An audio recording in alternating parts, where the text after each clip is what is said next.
This video is going to be about the things I've learned after getting rejected probably over 200 times already in different countries by different women. So we're going to talk about that right now once we find a spot. Okay, another great point that my friend here made was that not everybody's going to like you. Like, no matter what you do, no matter how charismatic you are, no matter what, anything, some people are just not gonna like you. It's impossible to get 8 billion people to like you. It's impossible. So get that out of your head. Not everyone's gonna like you, and that's fucking okay because you don't like everybody. There's a lot of people you don't like. So not everyone's gonna like you. Alright, I just looked at Tristan Social's Instagram, and he says he's in the same mall that I'm in right now. I'm gonna try to find this guy. Oh, he's in fucking M-Sphere. Damn it. Okay, we gotta go to M-Sphere. That's actually a big walk. God damn it. Alright, Tristan's over there. We gotta walk over there. Alright. So we're at M-Sphere Mall. Let's see if I can find this guy. I'm telling you, I have the best luck when it comes to stuff like this. With other stuff, not so good. So, okay, we're in the M-Sphere Mall now.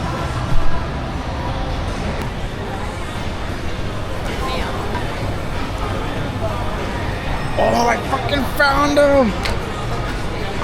Bro, I knew I'd find you. Hey! I saw your Instagram, bro. You saw the Instagram post? Yeah, I saw the Instagram post. Well, then we're here. What's up, bro? Come on.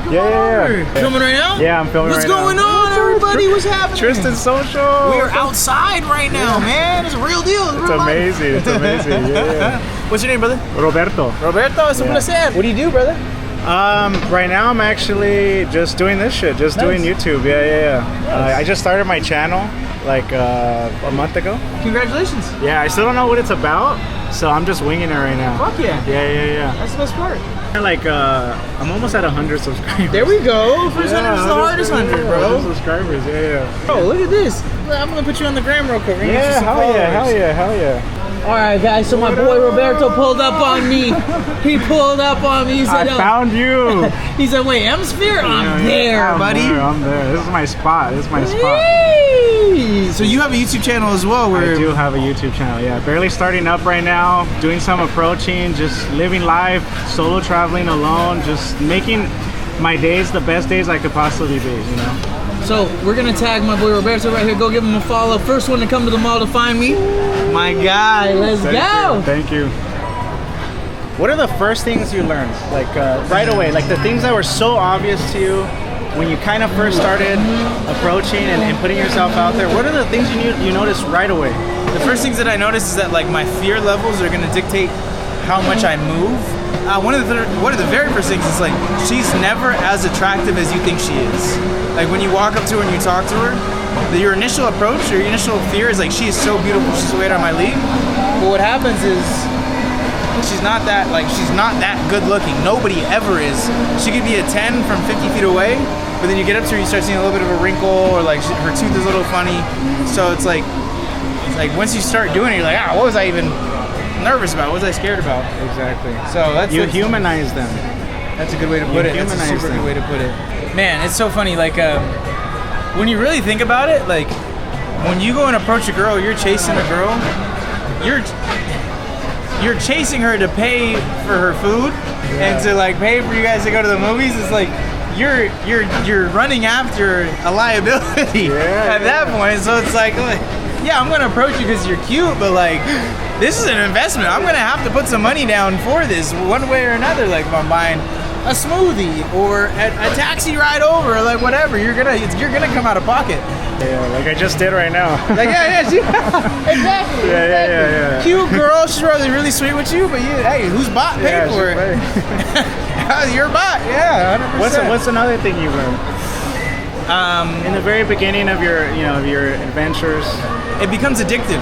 It's like once you get one success and you realize that it's not that scary, you start looking at the world differently. Like who else can I approach? Yeah. What else can I do? Like what other things was I holding myself back on?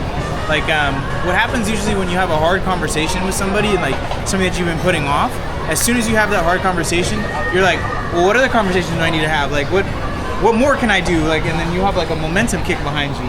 The same thing happens with approaching. It's like you approach that one cute girl, and then it's like, well, dang, I can get her.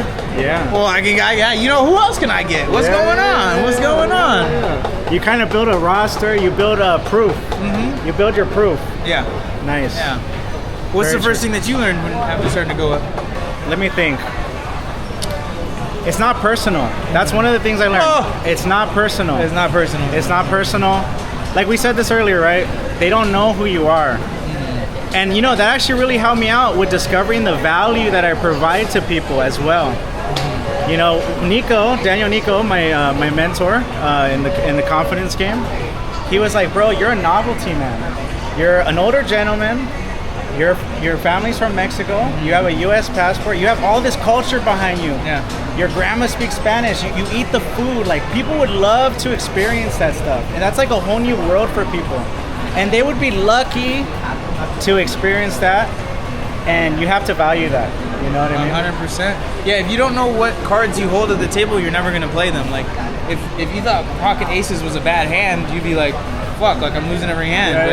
But if you realize, like, oh shit, you know, your grandparents are from Mexico. You do speak Spanish. You have this culture. Bro, one last question. Hopefully one last question. I don't want to take up too much of your time.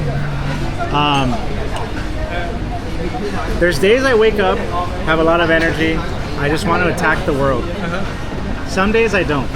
Sure. Some days I just want to stay home, watch YouTube, watch Netflix, and don't talk to anybody. My question is, do you have those days? And the second one is, what do you do in those days? I have those days almost every day. And it's, I can't feel sorry for myself if I don't do my habits. Like, if I feel like shit, okay, when was the last time I did my push-ups? When was the last time I did my journaling? When was the last time I did my meditation? I did my reading, all in the same day. If I haven't done those things consecutively and I feel like shit, that's my fault. Yeah. That's 100. Like, there's nobody else to blame. Yeah. And the thing is, too, if you have a set of habits that you do every single day, it's really hard to have a bad day. So say you journal 2 pages, say you meditate for 20 minutes, 10 minutes, 5 minutes, say you read 10 pages out of a book, and then say you do a workout. Even if some shit happens in the day, it's like, today was still Good. like a good day, you know? I got shit done, I progressed. The only bad days really happen is when you're just like on your phone, not doing anything.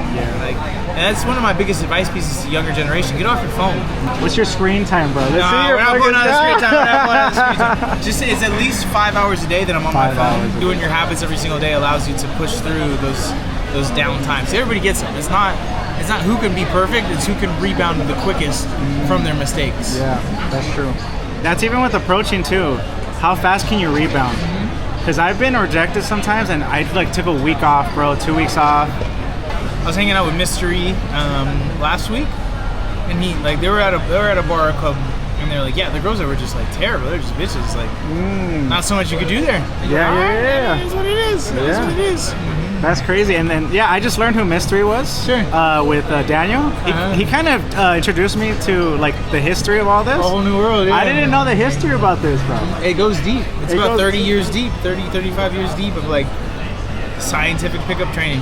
Yeah, I didn't know any of this. I kind of started this with like your content, like in the very beginning with the glasses, and I saw you a long time ago. And so, yeah, to know that there's like a science behind it, and there's people that are 50 years old and that have done this before. 50 years old. The Mystery's about 51, he said. That's crazy. That was fucking crazy. Crazy. If you would have asked me if I would have met that guy 6 months ago, I'd be like, hell no. 1, because the chances of meeting him. 2, because I just wouldn't, I'd be scared to meet someone like that, you know, just. But normal guy, he's just like all of us. He's worked on himself. So that's a beautiful thing when you meet these people in person, you know. He's just a guy that worked on himself, and he's doing a great job. So I couldn't sleep last night. I was tossing and turning, and I came to the realization again that we are so lucky to just be alive. Number 1, lucky to be alive. Number 2, to have legs. Number 3, to not be sick. You know, there's men at war right now in Ukraine. stat I heard quickly was 70,000 men have died in the war.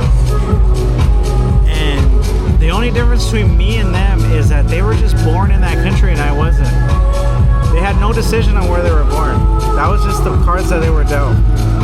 And that's the fate that they ended up having.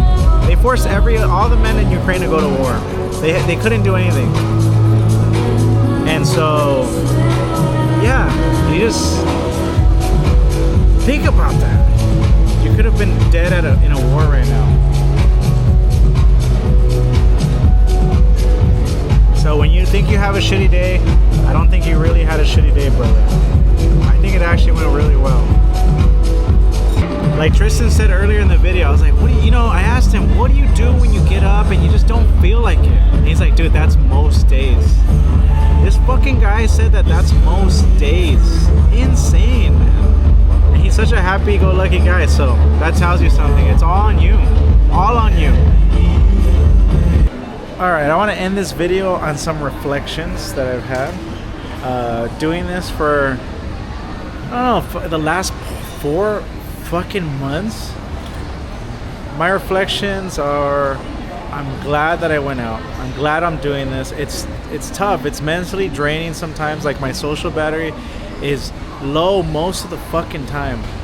But it's so rewarding. I can't believe I'm here. Like 4 months after. And I met all these cool people. I was talking about on dinner right now that it's crazy. If 6 months ago I was watching these people on YouTube and they seem so far from me. Next thing you know, I'm here meeting them. Right here? Yeah, next thing you know, I'm here meeting them in person. They're tagging me on their stories. Like, it's insane. It's insane. And I'm getting advice from them. They're giving me their time. I think Tristan gave me like 40 minutes of his time today, which is crazy. So that's what happens when you go outside, I guess. I don't know.